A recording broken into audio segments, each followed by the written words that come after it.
Mazāk nekā 3 mēnešu laikā Tesla akcijas ir sabrukušas no $485 par akciju līdz $222 par akciju, kas ir viens no visstraujākajiem kritumiem gan Teslas, gan lielāko pasaules uzņēmumu vēsturē. Pastīsimies, kas ir tā iemesli. Vai tā ir Elona Muska, maigi izsakoties, dīvainā un neadekvātā uzvedība, vai tas ir pieprasījuma kritums Ķīnā, pieprasījuma kritums Eiropā, vai tarifu politika starp ASV un Ķīnu, vai varbūt visi faktori kopā. Redzēsim. Sākumā uzmetīsim acis Tesla akciju analīzē, pēc tam pastīsimies vairākus fundamentālos faktorus, kas par to varētu liecināt, ka šis varētu būt ne tikai īstermiņa kritums un kādi varētu būt iespējamie risinājumi no Tesla puses, lai šo situāciju uzlabotu. Tātad, šeit ir Tesla akcijas, un mēs redzam to, ka pēdējos gados tās ir bijušas vienas no visiencīgākajām akcijām starp ne tikai lielajiem, bet visiem uzņēmumiem kā tādiem, jo kopš pašiem pirmsākumiem viņš ir bijis fenomenāls veiksmes stāsts, un tā akcija cena ir augusi no pāris dolāriem līdz, te es negribu, man ir mazliet, šis video nav par to, bet šeit mēs vienkārši redzētu varam to, ka tā ir bijusi tāda centra kompānija, kas maksājusi varbūt $10–11 2018. Un 20 2019. gadā, un tad viņi ir uzlidojusi kā bulta līdz $400 2021. Tā kā 2–3 gados viņš ir uztaisījis 40 kārtīgi kāpu. Bet ņemot vērā to, ka viņam šajā brīdī nebija peļņa, un Musks tika pamatoti godināts par vienu no pasaules bagātākajiem cilvēkiem. Vienamēr uz to brīdi viņš arī bija bagātākais. Bet īstenībā es teiktu, ka īstais Tesla stāsts sākās ap 20. un 21. gadu, jo tieši šajos 3–4 gados Tesla sāka pārdot iespaidīgu apjomu ar elektromobīļiem, un viņi sāka dot tādu īstu ietekmi uz automobīļu tirgu. Un faktiski tikai 23. un 24. gadā Teslai bija ievērojama tirgus daļa. Un tas īstenībā sāka sakrist ar laiku, kad Teslas akciju cenas kaut kur nostabilizējās starp $200 un $300. Bet tā ir interesanta situācija. Tesla piedzīvoja straujāko kāpumu tieši brīdī, kad Trumps tika pārvēlēts, un viņa burtiski, negluži divkāršojās, bet gandrīz divkāršojās kopš 5. novembra līdz, kas tas ir, 11. decembris. Viņi divkāršoja, 240, te bija ap 240, 480, viņi divkāršojās mēnešu laikā un iedeva Teslai un tās īpašniekiem fenomenālu akciju vērtību un bagātību. Un visi domāja, ka tas būs ļoti labi, jo Musks bija Trumpa administrācijā, vēl joprojām ir Trumpa administrācijā, viņam būs liela ietekme uz Trumpa lēmumu pieņemšanas procesu, un tāda ir, kā mēs jau to redzam. Un tas nozīmē to, ka viņam būs daudz vieglāk dzīve veikt izdevīgas, teiksim tā, regulas un likumus par to, lai Tesla būtu lētāk ražot un vieglāk pārdot. Bet kas notika tā vietā? Faktiski kopš 20. janvāra, kopš Donalds Trumps ir stājies amatā, Tesla ir kritusies katru nedēļu, jo izrādījās, ka Elona Muska dodge politika un viņa uzvedība publiski ir ārkārtīgi pretrunīga, un tas nepavisam nav tas, ko vidējais Teslas pircējs un investors no viņa ir sagaidījis. Un rezultātā Tesla ir nokritusi no 480 līdz $222. Jautājums ir tāds, kas īsti notika par šo laiku posmu? Vai šī vienkārši bija tāda viltus eiforija, kas atspoguļoja posmu, kurā vispār nevajadzēja būt, vai šeit ir kādas nopietnas problēmas? Tā kā tagad parunāsim par šiem faktoriem.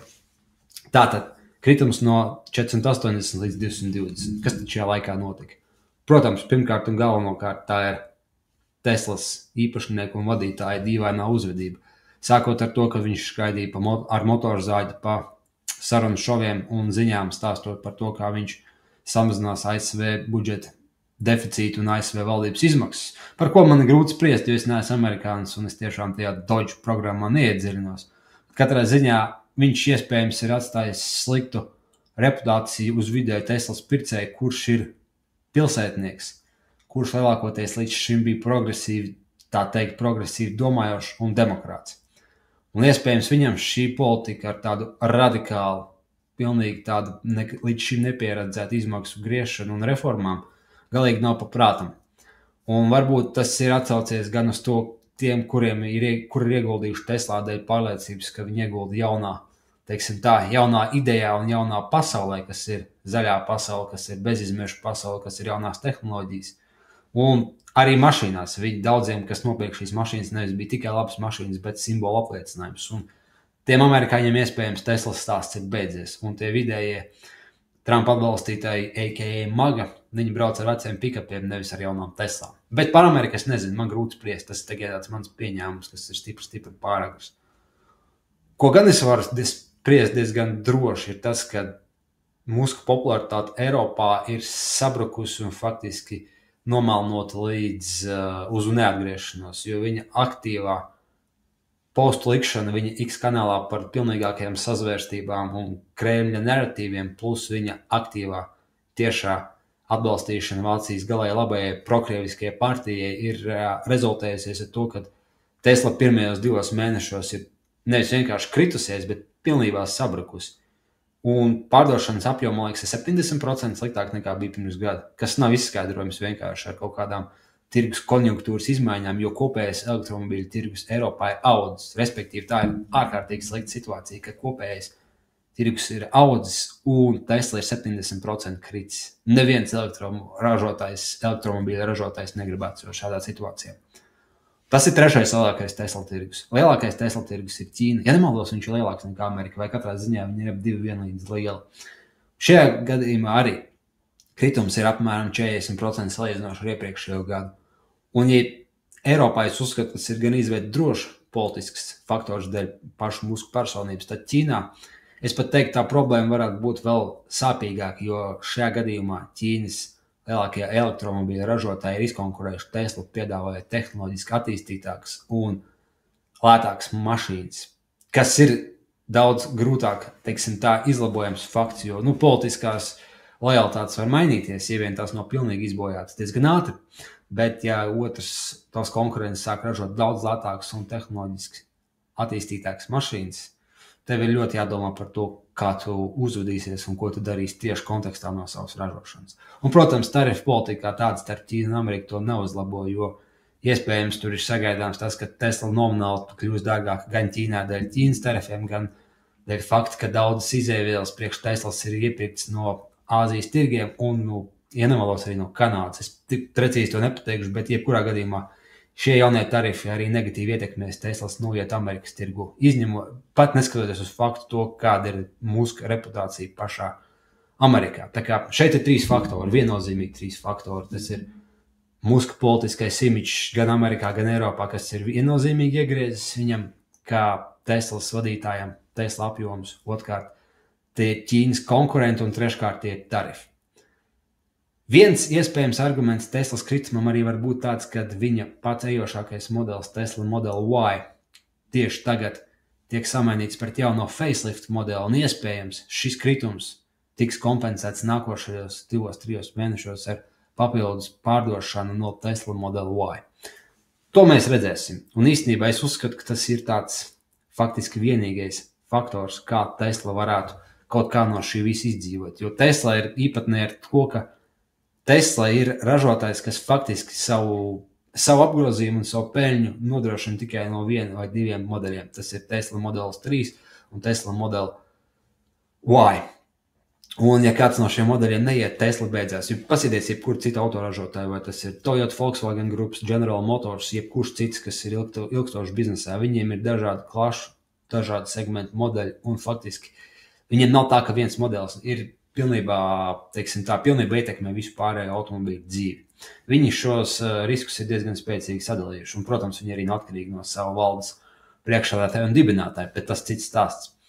Un tā kā mēs redzēsim, vai Teslai kārtējo reizi izdosies izlīst cauri adatas acī, kā viņai tas ir izdevies jau vairākas reizes iepriekš, vai arī šis ir vienkārši zīme par to, ka Teslas rožainās dienas ir beigušās.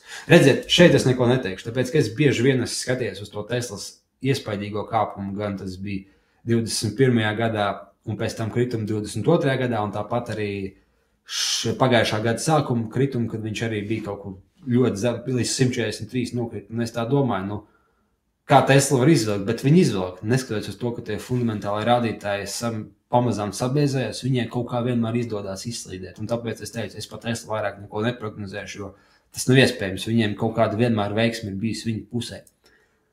Un tāpēc es teikšu tā, šobrīd arī viņi nenorakstīšu, tāpēc, ka viņiem iespējams var atkal kaut kādā ziņā, kaut kādā veidā paveikties. Varbūt arī nepaveiksies, bet varbūt paveiksies. Un atcerieties pašu īpatnieku faktu. Ja jūs paskatieties uz Teslas tirgus kapitalizāciju, jūs redzēsiet, ka pat vēl joprojām ir lielāka nekā visu pārējo vadošo autoražotāju tirgus kapitalizāciju kopumā. Bet viņu pārdošanas apjomu, kamēr vēl nebija iespaidīgais kritums, bija apmēram tikpat liela, cik, teiksim, BMW. Un kur šeit ir īpatnība? Īpatnība ir tā, ka Tesla vienkārši ir vērtētāka savādāk nekā parasts autoražotājs. Viņi tiek vērtēti kā AI kompānija vai kā tehnoloģija kompānija, un līdz ar to viņa akciju cena pret peļņu vai pret ienesīgumus kapitālu vai pret bilanci ir neskaitāmas reizes lielāka nekā parastam autoražotājiem. Bet tāpat laikā tās apgrozījums ir tikai atkarīgs no tā, cik viņi pārdos mašīnas, cik viņi pārdos rezerves daļas no apkopes un no līzinga un finansēšanas, respektīvi tieši tāpat kā jebkuram ražotājiem. Un ja viņi tiktu novērtēti esošiem pārdošanas apjomiem tieši tāpat kā parasti autoražotājs, viņa akciju cena būtu kaut kur $30 par akciju. Tā kā šeit arī šis lielais zilens skapī. Nevis vienkārši tas, ka Teslai var būt problēmas ar pārdošanu dēļ tā, ka viņiem vairs nav laba mašīna, dēļ tā, ka viņiem ir dīvains dibinātājs, bet arī dēļ tā, ka viņi ir iespējams nepareizi novērtēt visus šos gadus. Vai tas tā būs? Kā tas tā būs? Skatīsimies, atturēsimies no kategoriskām prognozēm, bet sekosim līdzi, jo ar šādām akcijām jebkas var notikt. Tā kā paldies par to, kad skatījāties un līdz nākamajam video.